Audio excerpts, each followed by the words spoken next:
അയ്യാ വണക്കം.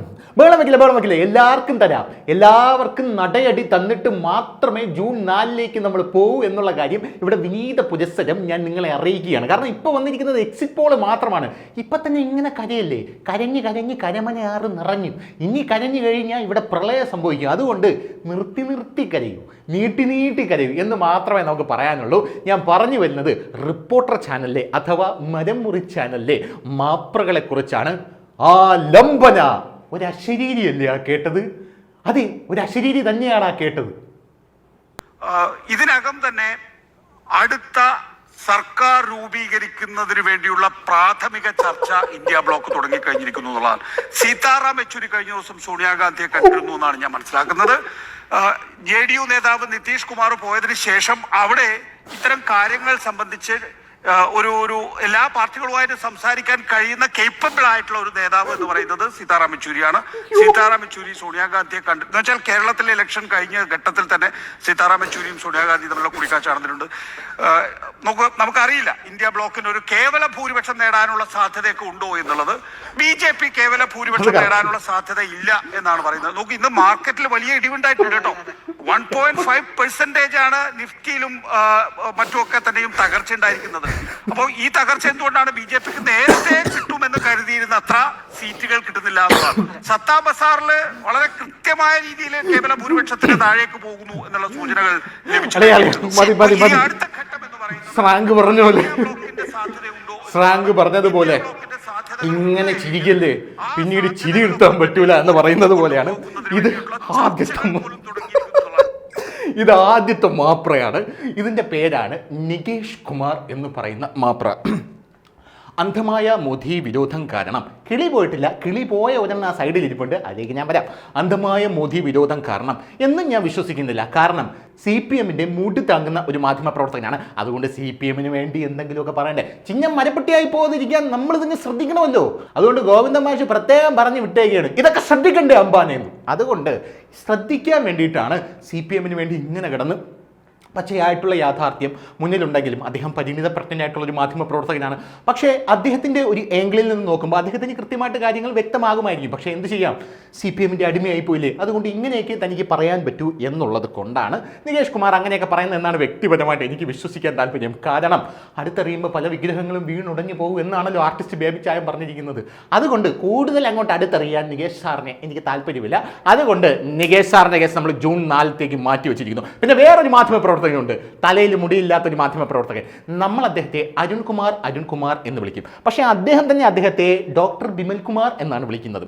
അങ്ങനെയുള്ള ഒരു മാധ്യമ പ്രവർത്തകൻ അവിടെ ഇരിക്കുന്നു. ഈ ഇരിപ്പ് കാണണം, ശോകമൂഹോ എന്ന്. കല്യാണ വീട്ടിലെങ്കിലും 2-3 പിള്ളേരുണ്ടെങ്കിൽ അങ്ങോട്ടും ഇങ്ങോട്ടും ഓടി 2 കളിയും ചിരിയും കാണും. പക്ഷേ ഇതതുപോലും ഇല്ലായിരുന്നു എന്നാണ് ഇന്നലത്തെ യുവന്മാരുടെ മൊത്തത്തിലുള്ള കിളി പോയത് കണ്ടാൽ നമുക്ക് മനസ്സിലാക്കാനായിട്ട് സാധിക്കുന്നത്. എന്തായിരുന്നാലും അരുൺകുമാർ ഞെട്ടി പൊട്ടിത്തെറിച്ചു എന്നാണ് നമുക്ക് മനസ്സിലാക്കാൻ സാധിക്കുന്നത്. പിന്നെ വേറൊരു കാര്യമുണ്ട്, ഈ ഞെട്ടി പൊട്ടിത്തെറിച്ച് അരുൺകുമാർ സ്വതസിദ്ധമായിട്ടൊരു ശൈലി ഉണ്ടല്ലോ. അതായത് ഈ അണ്ണാമൂത്താലും മരം കയറ്റം മറക്കില്ല എന്ന് പറഞ്ഞൊരു സാധനം വരുമല്ലോ. അതുപോലെ തന്നെ ചാടി ഇറങ്ങി ജാതി തിരിച്ച് എത്രയാണ് നമുക്ക് ഇവിടെ NDAക്ക് കിട്ടുന്നത്, ഇവിടെ ഇന്ത്യക്ക് കിട്ടുന്നത് എന്നൊക്കെ നോക്കാമെന്ന് പറഞ്ഞ ഈ ജാതിയാണല്ലോ നമ്മുടെ എല്ലാം എന്ന് പറയുന്നത്. ആ ജാതി ഈ ജാതിയെ നോക്കരുത്, ഈ ജാതി ആ ജാതിയെ നോക്കരുത്, പിന്നെ പഴയുടെ നമ്പൂതിരി ചേച്ചി ജാതി നോക്കൂ എന്നൊക്കെ പറഞ്ഞുള്ള ഒരു സംഭവമാണല്ലോ. അതുകൊണ്ട് ഈ ജാതി തിരിച്ച് വോട്ടർമാരുടെ ജാതി തിരിച്ച് എത്രയാണ് എന്നൊക്കെയുള്ള വോട്ടെണ്ണലും കാര്യങ്ങളും ഭയങ്കരമായിട്ടുള്ള സംഭവമൊക്കെ വെച്ച് പുള്ളിക്കാരൻ്റെ ആ ഒരു അത് തന്നെ കരച്ചിലങ്ങ് അഡ്ജസ്റ്റ് ചെയ്ത് മാറ്റി എന്നാണ് നമുക്ക് ഇന്നലെ കാണാനായിട്ട് സാധിച്ചത്. പിന്നെ വേറൊരാളുണ്ട്, അളയാ ആ ഫോട്ടോ വന്നിട്ട് അവൻ്റെ ഇരിപ്പ് കണ്ടോ, എൻ്റെ പൊന്നോ എനിക്കത്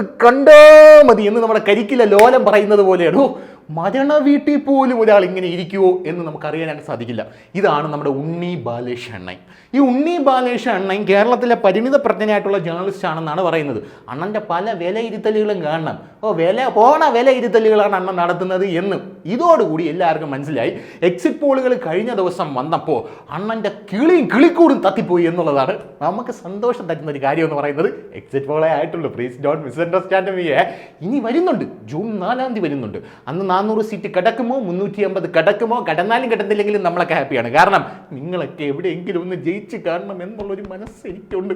അതുകൊണ്ട് മോദി അധികാരത്തിൽ വന്നോട്ടെ, പക്ഷേ വളരെ കുറച്ച് വന്നോട്ടെ എന്ന് മാത്രമേ ഞാൻ വിചാരിക്കുന്നുള്ളൂ. കാരണം നിങ്ങൾക്കൊക്കെ ഉയിര് കിടക്കണമല്ലോ. നിങ്ങൾക്കൊക്കെ ഉയിര് കിടന്നാൽ മാത്രമല്ലേ നിങ്ങൾക്ക് അടുത്ത തവണ നരേന്ദ്രമോദിക്കെതിരെ എന്തെങ്കിലുമൊക്കെ പറയാൻ പറ്റൂ എന്നുള്ളത് കൊണ്ട് നിങ്ങൾ ആ ഒരു നരേന്ദ്രമോദി അധികാരത്തിൽ വരുന്ന നമ്മുടെ മധുപാലൊക്കെ പറഞ്ഞിട്ടുണ്ടായിരുന്നു 2019 നരേന്ദ്രമോദി വീണ്ടും അധികാരത്തിൽ വന്നാൽ ഞാൻ ആത്മഹത്യ ചെയ്യും, തൂങ്ങിച്ചാവും എന്നൊക്കെ.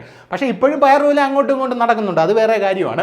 അതുപോലെ നിങ്ങൾ ദയവ് ചെയ്ത് ആത്മഹത്യയൊന്നും ചെയ്യരുത്. അതുകൊണ്ട് നിങ്ങൾ ജീവനോടെ വേണം, ജീവനോടെ ഇരുന്ന് നിങ്ങൾ വീണ്ടും ഇതുപോലെ വിശകലനങ്ങളൊക്കെ നൽകി നമുക്കൊരു എൻ്റർടൈൻമെൻ്റ് ഒക്കെ ആയിട്ട്. പിന്നെ ഈ ഉണ്ണി ബാലകൃഷ്ണൻ്റെ പ്രധാനപ്പെട്ട വാദം എന്നൊക്കെ പറയുന്നത് നരേന്ദ്രമോദിക്ക് ഒരു പ്രത്യേക വേവ് ഇപ്പം ഇല്ല. നരേന്ദ്രമോദിക്ക് വേവുണ്ടോ വേവില്ല എന്ന് ജൂൺ 4-ാം തീയതി കാണിക്കും. മോദിയുടെ വേവ് നീയൊക്കെ കാണാതിരിക്കണതാണ് നല്ലത് എന്ന് പറഞ്ഞു. അയ്യോ, ഞാൻ പറയുന്നില്ല, സംഖ്യകൾ കിടന്ന് പറയുന്നതാണ്. Please don't misunderstand me. വീണ്ടും ഞാൻ പറയുകയാണ്, അങ്ങനെ നരേന്ദ്രമോദിക്ക് ഒരു വേവില്ല എന്നാണ് പറയുന്നത്. ഈ വേവില്ലാത്ത നരേന്ദ്രമോദി എന്ത് ചെയ്യും എന്നാണ് പല ആൾക്കാരും ചോദിക്കുന്നത്. അതിൽ പ്രധാനിയായിരുന്നു ഈ ഉണ്ണി ബാലകൃഷ്ണനാണ്. ഉണ്ണി ബാലകൃഷ്ണൻ രണ്ടൻ്റെ ഖണ്ഡകാവ്യങ്ങളിൽ പ്രശസ്തമായിട്ടുള്ളൊരു ഖണ്ഡകാവ്യമായിരുന്നു ഈ ഖണ്ഡകാവ്യം. കണ്ട കമ്പനിയിൽ കണ്ട മീറ്റ് എഡിറ്റേഴ്സിൽ അണ്ണൻ പറയുന്നതാണ് മോദിക്ക്, അതായത് NDA സഖ്യത്തിന് കേവല ഭൂരിപക്ഷം കിട്ടാൻ യാതൊരു സാധ്യതയുമില്ല എന്നാണ് അണ്ണൻ്റെ കൂലങ്കഷമായിട്ടുള്ള വിലയിരുത്തൽ എന്ന് പറയുന്നത്. അണ്ണൻ ഇങ്ങനെ വിലയിരുത്തി അവസാനം ഇന്നലെ എക്സിറ്റ് പോൾ വന്നപ്പോൾ അണ്ണൻ്റെ വില മൊത്തം ഇടിഞ്ഞു പോണ കാഴ്ചയാണ് കണ്ടത്. സംഖ്യകളാണെങ്കിലോ ആഘോഷിക്കുകയാണ്, അർമാദിക്കുകയാണ്. 2014 ശേഷം അവർക്ക് ആഘോഷിക്കാനും അർമാദിക്കാനും ഒരു സമയം കിട്ടിയിട്ടില്ലല്ലോ. അല്ലെങ്കിൽ നമ്മുടെ യെച്ചൂരിയെ പോലെയൊക്കെ ആവണം, ഒരു ടെൻഷനും ഇല്ല. ഇലക്ഷൻ വരുന്ന സമയത്ത് പോയി ബീച്ചിൽ നിന്ന് ഒരു കരിക്കൊക്കെ അങ്ങോട്ട് ചെത്തി വേറെ വല്ല ബോബൻ മോളിയൊക്കെ എടുത്ത് വെച്ച് വയറ്റിൽ വെച്ച് ഇങ്ങനെ വായിച്ചുകൊണ്ടിരിക്കണം. ഒന്നും അറിയണ്ട. കേരളം എന്തായി, ബംഗാൾ എന്തായി, ത്രിപുര എന്തായി, ഒന്നും അറിയണ്ട. നേരത്തെ ഏതെങ്കിലും അറിയാമല്ലോ, പക്ഷേ ഇപ്പോൾ ഒന്നും അറിയണ്ട. അങ്ങനെ നമ്മുടെ ഉണ്ണി ബാലകൃഷ്ണൻ്റെ ആ ഒരു ഇരിപ്പ് കണ്ട എന്താ ഉത്തമ നമ്മളോട് നാട്ടുകാർ ഇങ്ങനെ എന്നുള്ളൊരു ചോദ്യം പോലെയാണ് ഉണ്ണി ബാലകൃഷ്ണൻ അവിടെ ഇരിക്കുന്നത്. മീറ്റ് എഡിറ്റേഴ്സിന് അണ്ണൻ്റെ വിശ്വവിഖ്യാതമായ ആ ഖണ്ഡകാവ്യത്തിൽ അണ്ണൻ പറയുന്നത്, കഴിഞ്ഞ 5 ഘട്ടങ്ങളിൽ നടന്ന തിരഞ്ഞെടുപ്പിൽ രാജ്യത്ത് വലിയൊരു വേവ് നരേന്ദ്രമോദിക്കെതിരെയായി ഉണ്ടായി എന്നാണ് ഞാൻ മനസ്സിലാക്കാൻ സാധിക്കുന്നത്. അങ്ങനെയാണ് ഞാൻ വിശ്വസിക്കുന്നത്. ഞാൻ വിശ്വസിക്കില്ല, ഞാൻ പാരലൽ വേർഡിലാണ്. നിങ്ങൾ ഇനി എന്തൊക്കെ പറഞ്ഞാലും ഞാൻ വിശ്വസിക്കില്ല എന്നാണ് അന്ന് പറയുന്നത്. പോരാത്തതിന് അമിത്ഷാ 5-ാം ഘട്ടം തിരഞ്ഞെടുപ്പ് കഴിഞ്ഞപ്പോൾ അമിത്ഷാ ഉത്തർപ്രദേശിലെ കൊനോരി ജില്ലയിൽ ഇങ്ങനെ പറഞ്ഞു, അപ്പുറത്ത് നിന്ന് കിണോരി ജില്ലയിൽ ഇങ്ങനെ പറഞ്ഞു. കൊനോരി ജില്ലയിൽ അമിത്ഷാ പറഞ്ഞിരിക്കുന്നത്, ഞങ്ങളിതാ 410 സീറ്റ് ഇലക്ഷൻ കഴിഞ്ഞതിൽ 310 ഞങ്ങൾ നേടിക്കഴിഞ്ഞു. ഇങ്ങനെ കിണോരിയിൽ പറഞ്ഞിട്ട് അപ്പുറത്ത് നിന്ന് അമിത്ഷാ പറയുകയാണ് ഇന്ത്യ മുന്നണിയുടെ പ്രധാനമന്ത്രി ആരായിരിക്കുമെന്ന്. അതായത് രാഹുലാണോ, മമതയാണോ, സ്റ്റാലിനാണോ? അമിത്ഷാ ഉദ്ദേശിച്ചത് നിങ്ങൾക്ക് പേരിന് പറയാൻ പോലും ഒരു പ്രധാനമന്ത്രി ഇല്ലല്ലോ എന്നാണ്.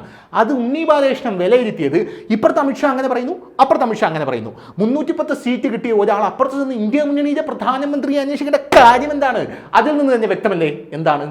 NDA പൊട്ടും, അത് അമിത്ഷായ്ക്ക് പോലും അറിയാം എന്നുള്ള അണ്ണൻ്റെ വിലയിരുത്തലുണ്ടല്ലോ. നമ്മളെ ഡോക്ടർ സണ്ണിയൊന്നും ഒന്നുമല്ല.